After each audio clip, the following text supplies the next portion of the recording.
اور یہ ہندوستان کے اندر تھی یہ جی اور یہ رکھی کیوں گئی, اس کا مقصد کیا تھا, کب اصل میں رکھی میں آپ کو گئی؟ ایک بات بتاتا ہوں, جاوید اختر صاحب ہیں جی, یہ پہلے تو مسلمان تھے لیکن اب یہ ایتھیسٹ ہو چکے ہیں نا. اچھا جاوید اختر صاحب کے بار بار آپ ویڈیو بھی دیکھیں نا, تو اس ویڈیو کے اندر نا وہ بار بار کہہ رہے ہیں کہ جناب آپ اتنی ٹف انگلش بول رہے ہیں, مجھے سمجھ نہیں آ رہی. اچھا شمیل صاحب کو کہتے ہیں ہم بیسیکلی نا مذہب بیچ رہے ہیں اور مذہب کے نام پہ جو ہے نا کھا پی رہے ہیں. ٹھیک ہے, ہمارا سب سے بڑا مسئلہ پتہ کیا ہوتا ہے, شیعہ سنی کی لڑائی. ٹھیک ہے, ہمیں اس سے باہر نکلنا چاہیے. ایک بات ہے کہ اگر کوئی بھی بندہ فار ایگزامپل ایک مولوی صاحب کے پاس جاتا ہے, امام مسجد کے پاس جاتا ہے اور ادھر آ کے کہتا ہے جناب مجھے اس چیز کے بارے میں پتہ نہیں ہے, یا مجھے بتائیں کہ خدا ایگزسٹ کرتا ہے یا نہیں کرتا, ایک بات کرتا ہے, تو وہ آگے سے جو ہے نا وہ کہتا ہے کہ نوز باللہ تم تو ہو ہی کافر. وہ ایسے فتوے باندھ دے گا, اس کے بعد جو ہے وہ بندہ جو کہتا ہے کہ بھائی دوبارہ سوال ہی نہیں. بسم اللہ الرحمن الرحیم. السلام علیکم. 24 گھنٹے کے اندر ہندوستان میں ایک ڈیبیٹ ہوتی ہے اور وہ سوشل میڈیا پہ اس ٹائم پہ اتنا ٹرینڈ کر رہی ہے اور اس کے اندر بہت ساری چیزیں کلیئر بھی ہو رہی ہیں. بہت سارے لوگ اس کو سننے کے بعد مسلمان بھی ہو چکے ہیں. میں ساتھ موجود ہیں شعیب صادق صاحب. شعیب صاحب مجھے بتائیے گا اس ڈیبیٹ کے بارے میں, یہ ساری کیسے سٹارٹ ہوئی, کن لوگوں کے درمیان میں ہوئی؟ دیکھیں جی, سب سے پہلی بات تو یہ ہے کہ اس نوجوان نے جو مفتی شمیل صاحب ہیں, انہوں نے ایک چیز یہ بتا دی ہے سب لوگوں کو کہ مدرسے میں پڑھنے والا بچہ ایک زبردست انگلش بھی بول سکتا ہے, اس کو سائنس کا بھی پتہ ہے, اس کو جو ہے وہ کس طریقے سے آگے ٹیکل کرنا ہے, وہ سب کچھ اس نے بتا دیا. اور یہ ہندوستان کے اندر تھی یہ جی اور یہ رکھی کیوں گئی, اس کا مقصد کیا تھا, کب اصل میں رکھی آپ کو گئی؟ ایک بات بتاتا ہوں, جاوید اختر صاحب ہیں جی, یہ پہلے تو مسلمان تھے لیکن اب یہ ایتھیسٹ ہو چکے ہیں نا. اچھا ہاں جی, اور یہ بار بار جو ہے وہ یہ کہتے تھے کہ جو ہے نا گاڈ ایگزسٹ نہیں کرتا. اچھا نعوذ باللہ. نعوذ باللہ. اور پھر 2025 کے آغاز میں نا یہ چیلنج مفتی شمیل ندوی صاحب ہیں, انہوں نے یہ جو چیلنج دیا تھا ان کو کہ آئیں میرے ساتھ بیٹھ کے ایک مناظرہ کریں, اور یہ پھر جو ہے مناظرہ اب ہوا ہے, اور یہ ایسا مناظرہ ہوا ہے میں نے اپنی پوری زندگی میں عثمان صاحب میں نے اس طرح کا مناظرہ نہیں دیکھا. ایک تو سب سے اچھی بات تو یہ تھی کہ ان دونوں کے درمیان ایک تمیز تھی, کسی نے کوئی ولگیرٹی یا اس طرح والی بات نہیں کی تھی. اچھا, یہ جو ہے وہ سارف یودی ہیں جو للن ٹاپ ایک ادارے کے اندر کام کرتے ہیں, انہوں نے یہ جو ہے ایک پارلیمنٹری جو ہے وہ ایک ڈیبیٹ سیٹ کی. اس میں جو ہے وہ ایک سائڈ پہ جو ہے وہ شمیل صاحب بیٹھے, مفتی صاحب بیٹھے, دوسرے سائڈ پہ جو ہے وہ جاوید اختر صاحب یہ دونوں بیٹھے. اچھا, اب جاوید اختر صاحب کو اس چیز کا نہیں پتا تھا کہ جناب یہ بندہ جو میرے سامنے بیٹھا ہوا ہے کہ یہ مفتی شمیل جو تھے وہ اتنے زیادہ جو ہے وہ علم رکھنے والے تھے. نوجوان لڑکا, نوجوان بندہ تھا, اس نے تو ساجی کھڑکا کے رکھ دیا. اچھا, اس کے بعد جو ہے وہ ایک طرف سے ان کا سوال آتا تھا پھر جواب ہوتا تھا, پھر دوسری طرف سے ان کا سوال ہوتا تھا پھر جواب آتا تھا. اس کے بعد سب سے اچھی بات یہ ہے کہ آڈینس جو بیٹھی تھی انہوں نے بھی سوال کیا, اور جو بھی جس جگہ پہ کلیپنگ زیادہ ہوتی تھی سمجھ لیا جاتا تھا کہ یہاں پر جو ہے ووٹ زیادہ ان کی طرف جا رہا ہے. جناب جاوید اختر صاحب کے بار بار آپ ویڈیو بھی دیکھیں نا, تو اس ویڈیو کے اندر نا وہ بار بار کہہ رہے ہیں کہ جناب آپ اتنی ٹف انگلش بول رہے ہیں, مجھے سمجھ نہیں آ رہی. اچھا شمیل صاحب کو کہتے ہیں. تو دوسرے نمبر پہ پھر انہوں نے کہا کہ آپ اسے آسان شبدوں میں بتا دیں, پھر آسان شبدوں میں انہوں نے بتایا. اس کے بعد جاوید اختر صاحب تھے, وہ کہہ رہے تھے کہ قرآن پاک کے اندر جو ہے وہ ڈائناسور کا ذکر ہے کہ یا نہیں ہے. تو انہوں نے جو شمیل صاحب تھے انہوں نے کہا کہ مجھے یہ بتائیں کہ میتھ کی بک کے اندر ڈائناسور کا ذکر ہے کہ نہیں ہے. اچھا, تو یہاں پر یہ چیز ان کے ذہن میں ایک چیز پھنس چکی تھی کہ قرآن مجید میں ڈائناسور کا ذکر کیوں نہیں ہے. بھائی یہ جاوید صاحب جو تھے جو کہ پہلے مسلمان تھے بعد میں نہیں رہے, یہ وہ کہہ رہے جی ہاں کہ قرآن کے اندر ڈائناسور کا ذکر کیوں نہیں ہے. مجھے یہ چیز بتائیں کہ عثمان صاحب وہ بار بار ایک اس بات پہ بات کرتے تھے کہ یہ دنیا جو ہے یہ کچھ بھی نہیں ہے اور گاڈ جو ہے نوز باللہ ایگزسٹ نہیں کرتا.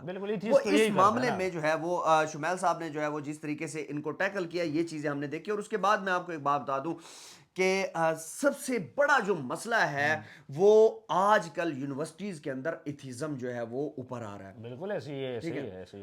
اب ہمارے ہاں جو ایک کنسیپٹ ہے کہ جتنے بھی مولوی حضرات صاحب بیٹھے ہیں, معذرت کے ساتھ مائنڈ نہ کیجئے گا, ہم بیسیکلی نا مذہب بیچ رہے ہیں اور مذہب کے نام پہ جو ہے نا کھا پی رہے ہیں. ٹھیک ہے, ہمارا سب سے بڑا مسئلہ پتہ کیا ہوتا ہے, شیعہ سنی کی لڑائی. ٹھیک ہے, ہمیں اس سے باہر نکلنا چاہیے. ایک بات ہے کہ اگر کوئی بھی بندہ فار ایگزامپل ایک مولوی صاحب کے پاس جاتا ہے, امام مسجد کے پاس جاتا ہے, اور ادھر آ کے کہتا ہے جناب مجھے اس چیز کے بارے میں پتہ نہیں ہے, یا مجھے بتائیں کہ خدا ایگزسٹ کرتا ہے یا نہیں کرتا, ایک بات کرتا بالکل ہے ایسے ہی ہے۔ تو وہ آگے سے جو ہے نا وہ کہتا ہے کہ نوز باللہ تم تو ہو ہی کافر، ہاں۔ وہ ایسے فتوے باندھ دے گا، اس کے بعد جو ہے وہ بندہ جو کہتا ہے کہ بھائی دوبارہ سوال ہی نہیں کرنا۔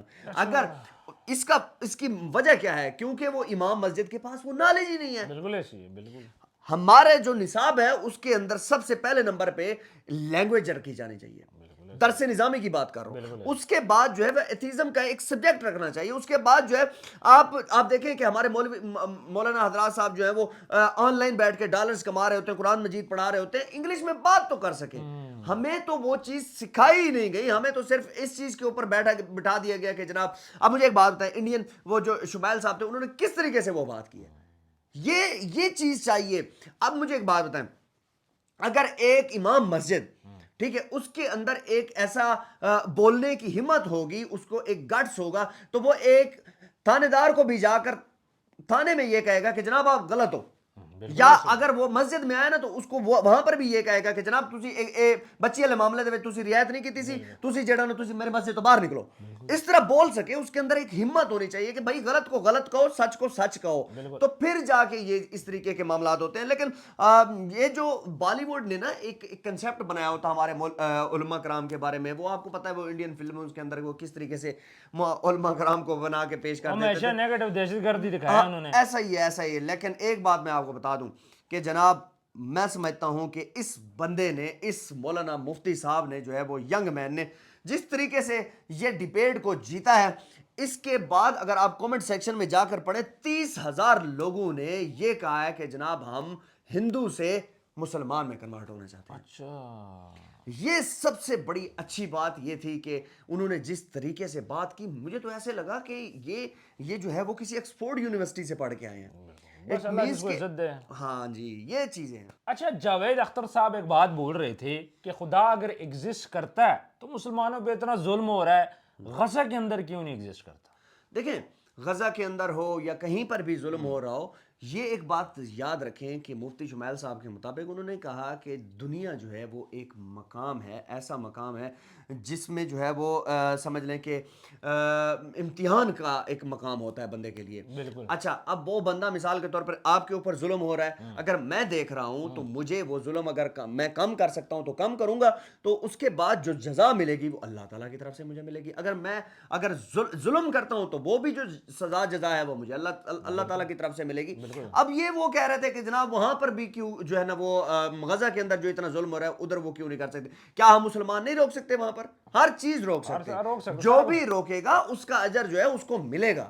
بالکل ایسے ہی ہے۔ اچھا، ایک اور بات، یہ جو آستانے جگہ جگہ بنائے جا رہے ہیں اس کے عالم دین کے نام پہ یا پیر فقیر کے نام پہ، تو یہ کیا معاملہ ہے؟ دیکھیں سب سے پہلی بات تو یہ ہے کہ جو بھی آستانہ بنایا جائے نا، پہلے بھی محکمہ اوقاف بہت اچھا کام کر رہا ہے، لیکن میں سمجھتا ہوں کہ گورنمنٹ کی ایک اچھی سی اچھی پالیسی بنانی چاہیے کہ جہاں پر جو ہے آستانہ بنا کر بیٹھ جاتے ہیں اور وہاں پر جو ہے نا مال شال کمانا شروع کر پیسے کمانے لگ پیسے کمانا شروع کر دیتے ہیں۔ اور میں آپ کو حقیقت بتاؤں کہ جو شہری علاقے ہیں وہاں پر تو چلو محکمہ اوقاف اتنا وہ مطلب دیکھ بھال کر رہا ہے، لیکن جو دیہی علاقے ہیں جن میں وہ پیری فقیری والا جو ہے سسٹم اوپر ہے، تو اس چیز کو تھوڑا سا کنٹرول کرنا چاہیے۔ وہاں پر جو ہے وہ ایک ایسی پالیسی بنائی جانی چاہیے تاکہ جو ہے وہ پالیسی پتہ چلے کہ واقعی جو ہے نا یہ جو ہے وہ ایک اچھا کنسیپٹ ہے، اور یہاں پر جو ہے حکومت کو ہی سب سے زیادہ اپریسیشن ملے گی۔ اور درس نظامی کے اندر نا یا یونیورسٹیز کے اندر نا دو چیزیں، ایتھیزم جو ہے وہ اس کے اوپر پڑھایا جائے تاکہ کسی بندے کو آئیڈیا تو ہو